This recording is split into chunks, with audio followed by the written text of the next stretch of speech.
हजार million cubic feet ये पानी देने की अनुमति मिली थी पहले कृष्णा वाटर डिस्प्यूट ट्रिब्यूनल के द्वारा। अब ये उद्गम कृष्णा नदी का होता है महाराष्ट्र से, जो कर्नाटक, तेलंगाना और आंध्रा से होती हुई फिर बंगाल की खाड़ी में मिल जाती है। अब उस पानी में से, जो कुल पानी उसमें से जाता है 4 राज्यों से होकर, उसमें से 8,11,000 million cubic feet 8,11,000 million cubic feet पानी अविभाजित आंध्र प्रदेश के हिस्से में 1976 में आया था।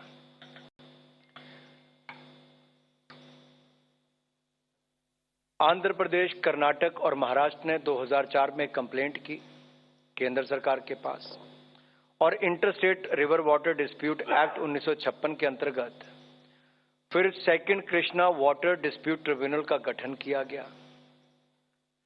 और इस ट्रिब्यूनल ने 2013 में अपनी रिपोर्ट तो दे दी थी, लेकिन उस समय आंध्र की सरकार कोर्ट चले गई और सुप्रीम कोर्ट ने उस पर स्टे दे दी और पब्लिश रिपोर्ट नहीं हो पाई।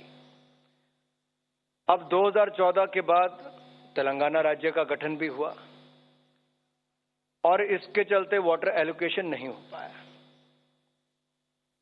एक बार फिर जब इसके ट्रिब्यूनल को एक्सटेंशन दी गई 31 मार्च 2024 तक, उससे पहले फिर कोर्ट गए जहां पर उन्होंने कहा कि स्पेसिफिक स्टेट वाइज एलोकेशन करना चाहिए और उस पर भी उनको कोई राहत नहीं मिल पाई। अब की बार तेलंगाना और आंध्र प्रदेश ने चारों राज्यों के बीच से गुजरने वाली इस कृष्णा नदी के जल बंटवारे को नए सिरे से निर्धारित करने के लिए केंद्र सरकार के समक्ष एक बार फिर अपनी मांग की और second Krishna water dispute tribunal को अप्रोच किया। ट्रिब्यूनल ने 2016 में जो इनकी मांग थी वो आंध्र प्रदेश रीऑर्गेनाइजेशन एक्ट के अंतर्गत खारिज कर दी थी, इसके रेफरेंस को खारिज कर दिया था। अब जब 2018 में तेलंगाना सरकार ने केवल आंध्र प्रदेश और तेलंगाना के बीच जल बंटवारे को सीमित विषय पर भारत सरकार के समक्ष नई कंप्लेंट दायर की है तथा सुप्रीम कोर्ट में दायर अपनी रिट याचिका वापस कर ली, तो इसी परिप्रेक्ष्य में second Krishna water dispute tribunal ने आंध्र प्रदेश और तेलंगाना के बीच कृष्णा नदी जल विवाद के बंटवारे के लिए समाधान के लिए नए टर्म ऑफ रेफरेंस देने का निर्णय लिया है। इसके अंतर्गत ट्रिब्यूनल अविभाजित आंध्र प्रदेश को कृष्णा नदी से आवंटित जल में से दोनों राज्यों के लिए बंटवारा करेगा जल का, और ये दोनों राज्यों में कार्यरत या निर्माणाधीन या भविष्य के लिए जो प्रस्तावित प्रोजेक्ट्स के लिए प्रोजेक्ट वाइज वाटर एलोकेशन करेगा। तो ये भी तेलंगाना की जो एक मांग थी वो भी आज पूरी की गई उस तरह से। एक और विषय जो तेलंगाना राज्य से ले है, आपको याद होगा तेलंगाना के गठन के बाद आंध्र प्रदेश रीऑर्गेनाइजेशन एक्ट 2014 में ये प्रावधान था कि आंध्र प्रदेश तथा तेलंगाना दोनों राज्यों के लिए एक एक सेंट्रल ट्राइबल यूनिवर्सिटी बनाई जाएगी, उसको स्थापना की जाएगी। आंध्र प्रदेश में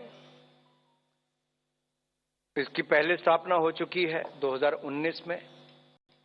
तेलंगाना में जमीन मिलने में बहुत लंबा समय लग गया, लेकिन अब जब वो जमीन मिल गई है तो अब केंद्र सरकार ने माननीय प्रधानमंत्री जी के चेयरमैनशिप में, प्रधानमंत्री नरेंद्र मोदी जी की चेयरमैनशिप में कैबिनेट ने निर्णय लिया है कि आंध्र प्रदेश में 889 करोड़ की लागत से सेंट्रल ट्राइबल यूनिवर्सिटी सरक्का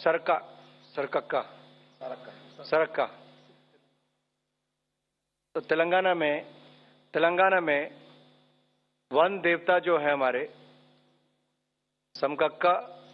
सरक्का सेंट्रल ट्राइबल यूनिवर्सिटी, इसको खोलने का निर्णय लिया है। इसके विस्तार में माननीय किशन रेड्डी जी आपको बताएंगे। एक और निर्णय, कोविड का समय जब यहां से हम फाइनेंस की निर्णयों की ब्रीफिंग करते थे, उस समय भी आपने सब अनुभव किया होगा कि दुनिया के सामने हल्दी का महत्व क्या है, टर्मरिक का उपयोग क्या है, उससे क्या क्या गुण है, उसका पता भी चला। आज अगर दुनिया में देखा जाए, भारत दुनिया का सबसे बड़ा उत्पादक, खपत करने वाला और निर्यात करने वाला सबसे बड़ा ऐसा देश है। आयुष सिस्टम की अगर हम बात करें तो उसके अंतर्गत अगर हल्दी की जो बात की जाए उसका बहुत बड़ा उपयोग किया जाता है, चाहे आयुर्वेदा हो, यूनानी हो, सिद्धा हो, होम्योपैथी हो। और आयुष सिस्टम ऑफ मेडिसिन जो है वो अपने एंटीबैक्टीरियल, एंटीवायरल, एंटी फंगल और अदर मेडिसिनल प्रॉपर्टीज के लिए जाना जाता है। आज अगर मैं हल्दी की बात करूं तो देश में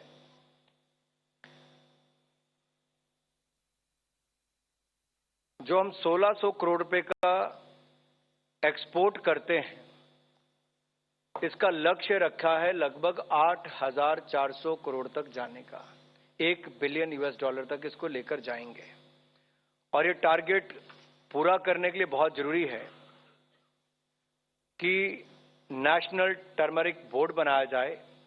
और माननीय प्रधानमंत्री जी ने पिछले कल ही अपने भाषण में नेशनल टर्मरिक बोर्ड बनाने की घोषणा तेलंगाना में एक सभा के दौरान की थी और आज उसकी नोटिफिकेशन भी की गई है। मैंने नोटिफिकेशन हुई इसलिए आपको उससे अवगत करवाना था कि आपको इसकी जानकारी मिल सके।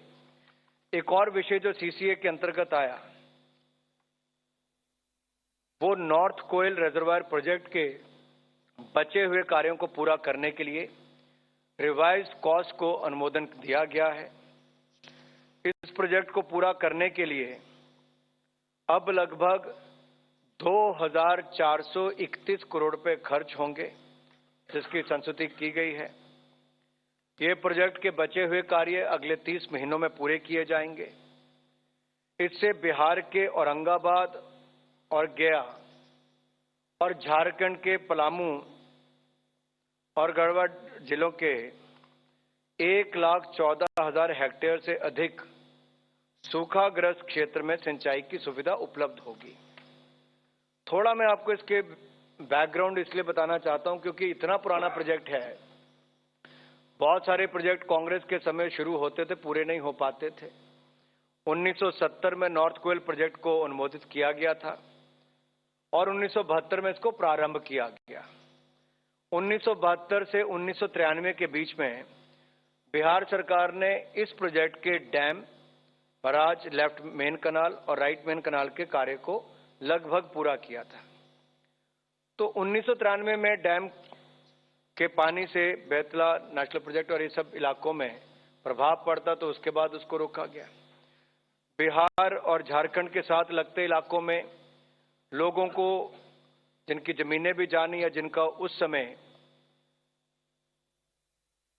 जमीन अधिग्रहण भी किया गया और प्रोजेक्ट चल भी रहा था, लेकिन 93 के बाद इस पर कोई गति नहीं बन पाई। 2017 में कैबिनेट द्वारा इस प्रोजेक्ट को पूरा करने के लिए 1,622 करोड़ रुपए की मंजूरी उस समय दी गई थी, लेकिन आज जो मंजूरी दी गई है वो राइट मेन कनाल, लेफ्ट मेन कनाल को कंप्लीट लाइनिंग और गैर डिस्ट्रीब्यूशन सिस्टम को निर्माण को भी पूरा करने के लिए अनुमति दे दी गई ताकि प्रोजेक्ट को पूरा किया जाए। और इस डैम के जो प्रभावित लोग होंगे, आउस्टी होंगे, उनको कंपनसेशन पैकेज को रिवाइज किया गया है। जनहित में एक और बड़ा निर्णय किया गया कि एक और तो प्रोजेक्ट पूरा होगा तो 10,000 हेक्टेयर की भूमि को इरिगेशन यानी कि सिंचाई योग्य बनाया जाएगा, 10,000 हेक्टेयर की भूमि को।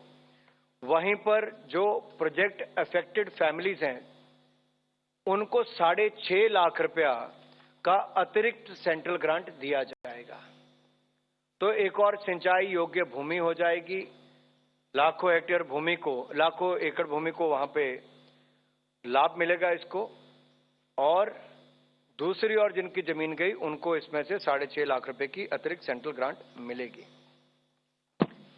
एक अंतिम निर्णय जो मैं आपको से अवगत करवाऊंगा Andaman Nicobar island tenancy regulation 2023, Dadra Nagar Haveli and Daman Diu tenancy regulation 2023, Lakshadweep tenancy regulation 2023 को